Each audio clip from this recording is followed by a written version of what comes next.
ورزشگاه مرکزی شهر ایسور لشکر بزرگ مخلصان فوتبال تاجیک جمع آمدند. امروز فوتبالبازان تاجیک با لباس‌های سفید بازی میکنند که این تا یک اندازه نشانه خوب هم هست.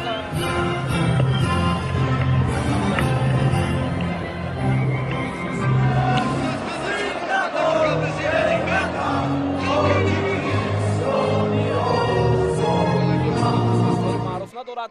قبل از فیلیپین او در کشور هندوستان در چند وقتی فوتبال بازیش در حیات جوانان بارسلونا هنرنمایی کرده است. میدان ما البته میدان بسیار تجربه بلند دارد و کشور ژاپن هستند. صدای اشتراکی مرکز هیروکی کاساهارا بلند گردید و بازی را دست‌ها از مرکز میدان اکنون شروع کردند. در می‌کنیم با این فرصت وضعیت تا یک اندازه ناگوار و تو فیلیپین هم اصلا یک مرتبه در جام آسیا اشتراک کرده سال 2019. حالا بیا توجه می‌کنیم به حمله بازیگران تیم فیلیپین و خوشبختانه این چیز برطرف می‌شود. باید یک امکانیت دیگر دور کردن توپ گذارند.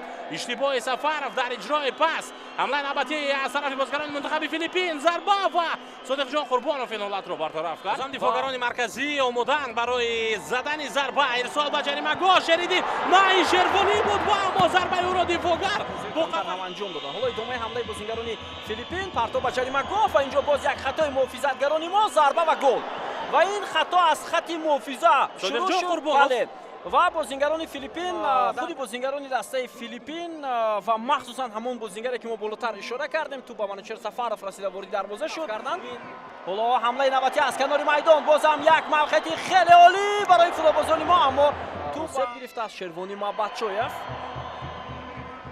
خب محبتشویف بازی را ادامه دادن نمیتواند. دوستان عزیز این بسیار یک ضربه سخت هم هست. درست میشود در بازی امروز یا نه؟ حالا پرتاب به شریدین بابایف ادامه حمله بازیگران ما. پس شریدین بابایف موقعیت بسیار خوب برای فوتبالبازان تیم ملی اما امکانیت بسیار خوب هم هست. شریدین بابایف ضربه او و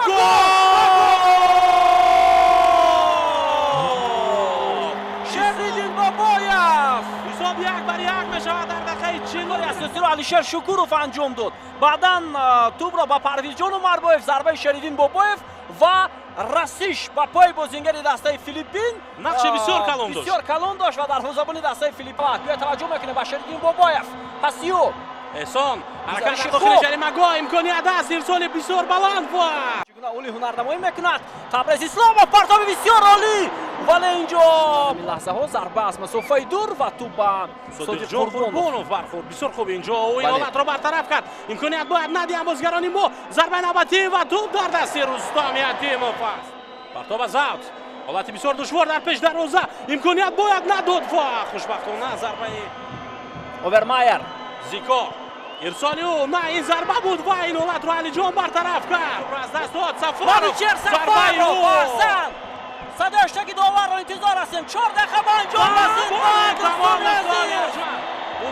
اشتراکی داور از انجام این رقابت درک میدهد و تیم منتخب تاجیکستان و جام آسیا 2027 راه می‌یابد. برگزاری جام آسیا اینجا باشد. ما گزارش مستقیم خیش رو به انجام میرسانیم. بله دوستان عزیز یک گل شریدین بابایف در دقیقه 41 رقابت.